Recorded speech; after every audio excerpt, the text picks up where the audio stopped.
Well, g'day flatties and globe defenders. This is Critical Think from Down Under. Well, today we're going to look at two recent videos by Pookies Word. Now, most of the content is related to the second video, but I've summed up these two videos with this title. No matter the amount of bollocks, falsehood or lies I publish, my loyal, gullible followers are too dumb to notice. And you'll see the evidence of this as we go on. First, I'd like to point out one of the comments that showed up in a thread I was perusing some time ago.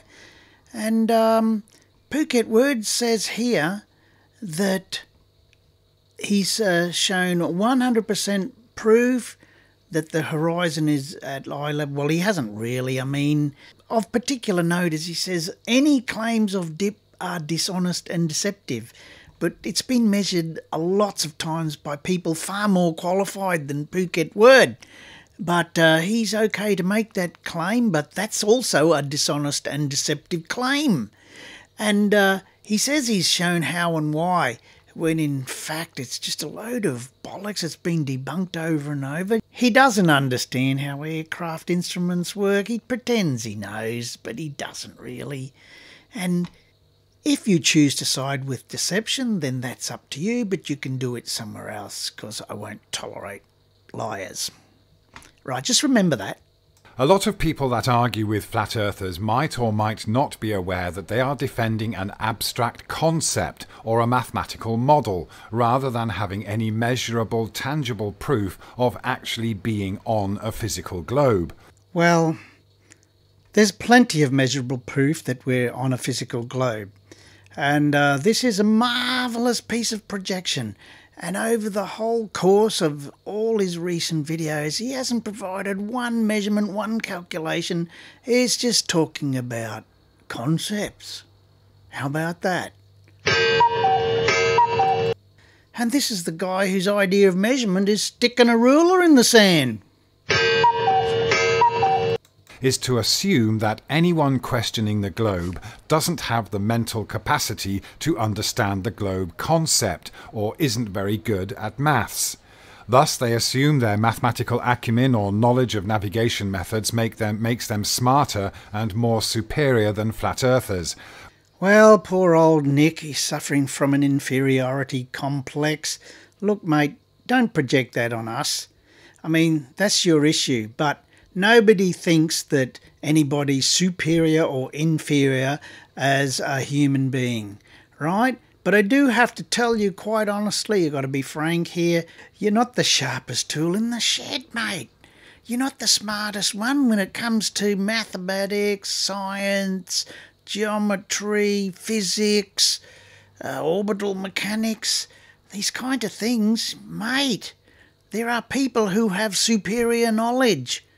Yes, and in terms of knowledge of aircraft and how they work, I think a guy who's a pilot, who flies planes all the time, that's his job, I think he'd have superior knowledge of aerodynamics and all the theory of flight than what you would, mate.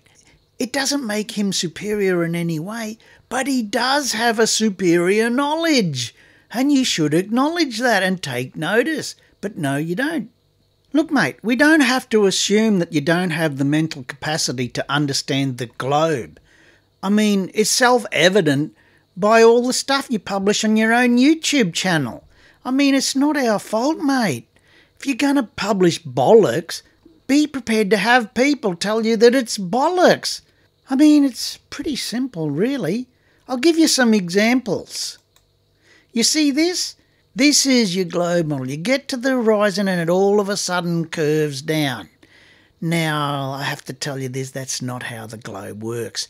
But this is what you think. I've got more evidence of that. If this was some kind of edge or beginning of curvature, like a waterfall, then the water would fall. There's no reason to assume that at the point that we see the horizon, the properties, the physical properties of water suddenly change to not flowing like they would down a waterfall. If we're told there's a curve at the horizon, but water doesn't flow down that curve, then that is simply a wrong assumption that goes against natural physics. So you do think that when you get to the horizon there's this sudden curve and the water should flow over it. That's just a complete misunderstanding of the globe model. It's true, you don't understand the concept. If there was water on here, it would naturally flow down a curve. So No, mate, you got it wrong. when they reach the horizon, we are told they are then going down a curve. No, the curve is constant from when it leaves your feet. It just doesn't suddenly curve away at the horizon.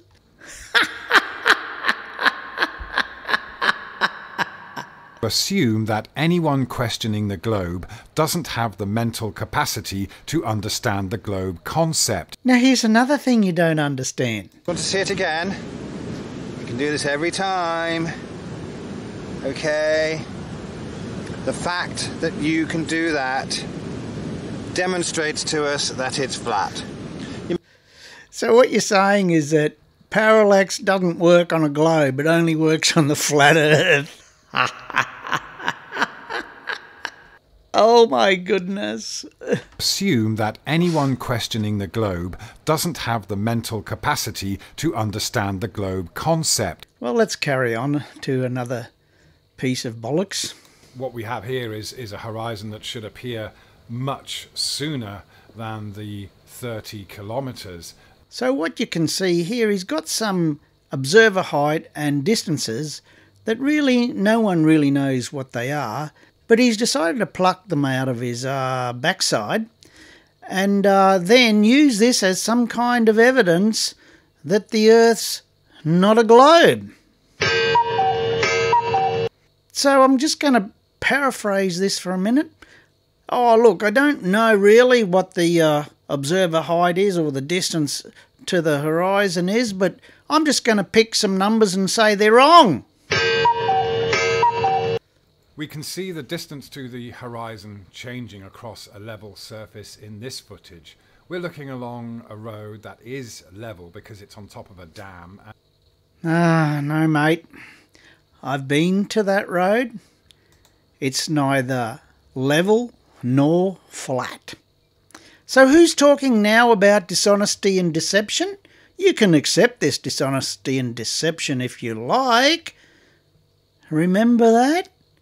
So you're calling this road level, but it's neither level nor flat. Now you've been called out on this, that Mr. 42 pointed out that the road is not flat. And what's your response to this? Show me a totally smooth surface in nature that stretches all the way to the horizon. Well, I've got a couple of comments about this. First of all, how about this? This is very calm water. Only a couple of little tiny little ripples. You wouldn't be able to get your camera down into those ripples. And then it's pretty much smooth and pretty much flat to the horizon. So that's one thing. The next thing is, why is this an excuse for using a deception like this? It's like, oh, I don't have a smooth surface or a flat one. I'll just have to make something up, don't worry. My gullible subscribers won't notice the difference. They're pretty dumb. I can just say whatever I like, long as the answer is flat, and everybody will be patting me on the back. No worries. So here's another thing. Here's that very dam. It had a bit more water in it when you visited it, but anyway, there's that road that you were saying has to be flat, but it's not. And you could have just travelled, maybe 50 yards, and there's your surface there. That's more level and flat than that road's ever gonna be. And look at that. There's not any 3 metre swell in there either. So I've done this for you, mate. I've gone down to the water. I've taken a shot a little bit above the water and another one right down as close as I can get to the water without drowning my camera. And look at that. I can still see right through to the other bank. There's no horizon, and there's no funky atmospheric effects caused by the sun shining on the hot asphalt either. So, mate, why'd you choose to go up to the top of the road instead of choosing, a smooth and level surface? It's about the same distance as the road.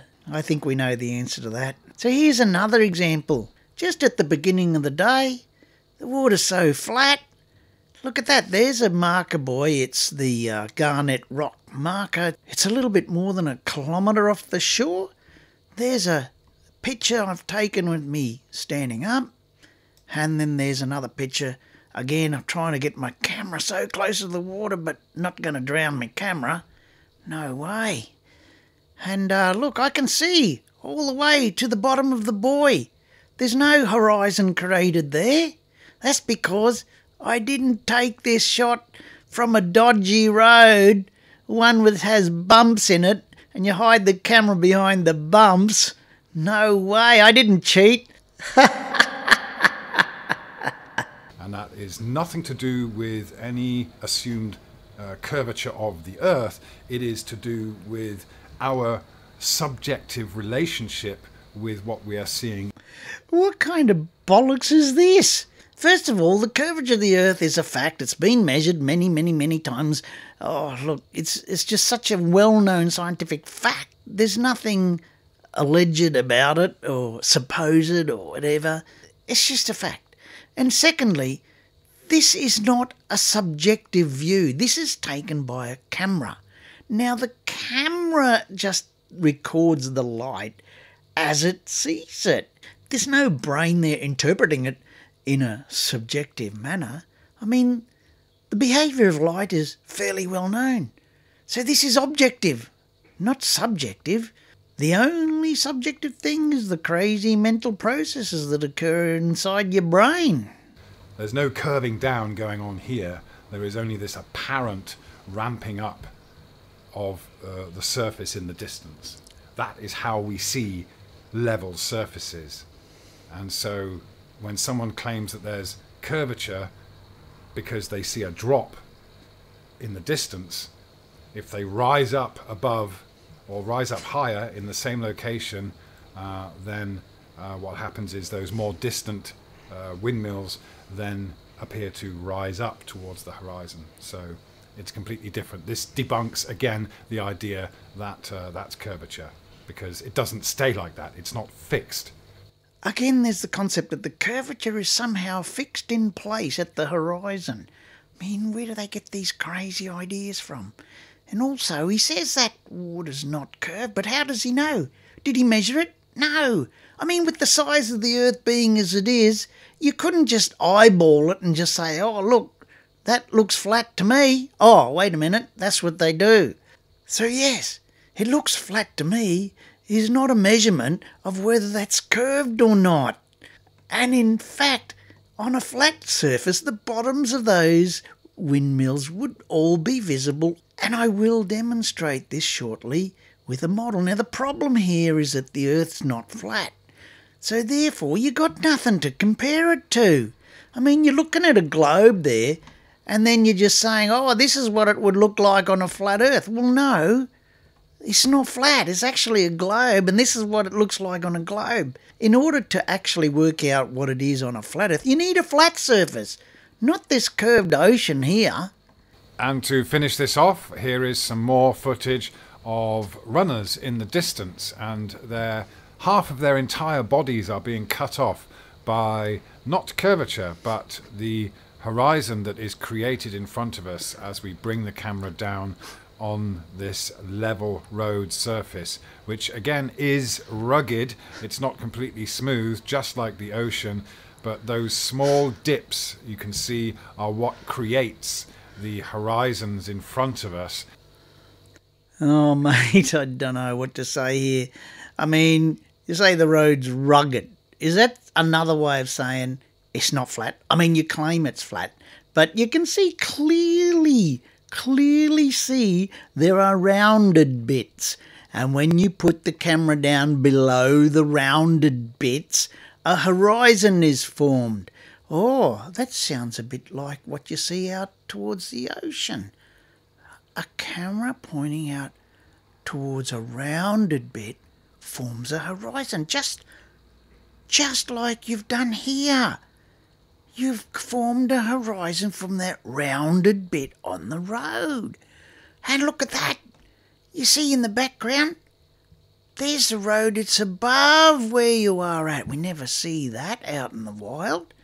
And this is not just a little bump in the road, just a little bit. Look at that. It's almost up to their knees. That's how much the road's not flat. And you put your camera down there, right down behind that bump, which is a curve just by the way, and you say, oh, look, the curve's in the way, so I can't see their legs. So here's a few tips. First of all, there's a fun fact. An obstruction will obstruct the view. Yes, you've proved that. You've put your camera down there right behind the bump, and the bump obstructs the camera. Oh, what a revelation. And here's another hot tip. If you don't want your view to be obstructed by the rugged surface, then just move your camera a little higher. And here's a warning to all you people that might want to do this over the ocean. For a longer camera life, always keep your camera above the waves. You know, you've got to avoid getting your camera wet. So here's my model with a flat earth slab and a curved slab. It's all to scale. For the curved slab, it's got a radius of 7/6r to simulate the effects of refraction. Now this is a perspective view again. There's a couple of things to notice about this. First of all, there is an artificial horizon in this render. Now this flat earth slab is only 100 kilometres long. Now I've got a longer one that will show you that the horizon on a flat earth must rise to eye level. So we'll switch to that. So on this one you can see that the flat earth slab goes a very long way. I think it's about 200 kilometres. So it's almost at the horizon. You can see that it rises to eye level. You can see that if you go very high, it doesn't quite go all the way. We'll go down lower.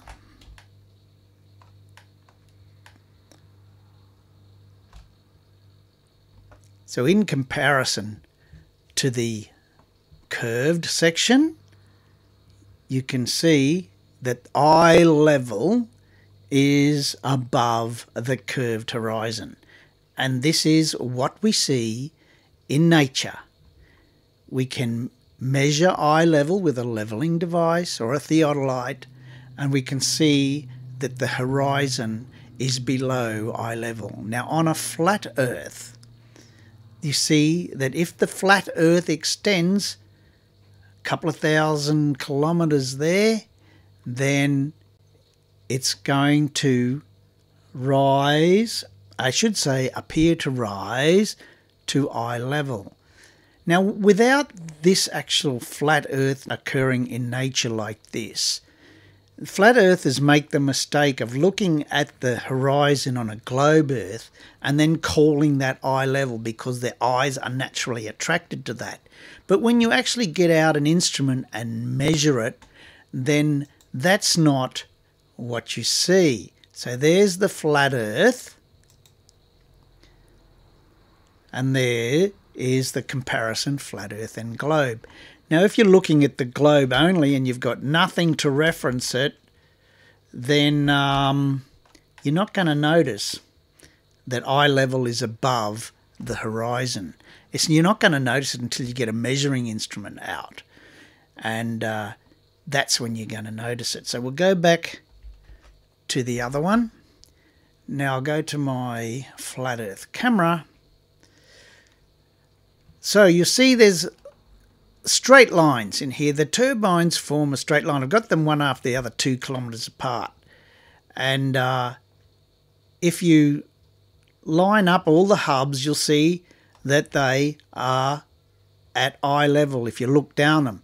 So the eye level there at this artificial horizon, all the hubs point in the same direction, straight line to the eye level. Now you don't see that in real life. So I'll go back to the infinite slab and we'll try to get the same thing. It's a little bit more difficult but anyway, there you go. Look down the hubs and everything goes to eye level.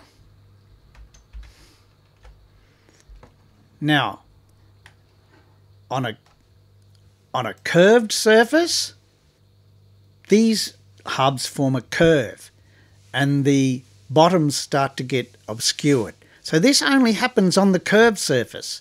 Despite anything that Phuket Word may have said, this model clearly shows that he's incorrect. So one surface here is flat and it behaves in a different manner. You can always see the bottoms. And another surface is curved, and this is the kind of thing that we observe in nature. So I don't know what else to say. I mean, you look over the ocean, you're looking over a curved surface. You can't say that these are the characteristics of a flat surface. It's not flat. First you have to establish it's flat, you have to measure it. And then you can see here that by comparing it to a flat surface in this modelling or simulation here, you can see that a flat surface would behave entirely differently. So what Phuket Word is saying is a load of bollocks and dishonest and a deception. So who wants to side with the deception? I know I don't.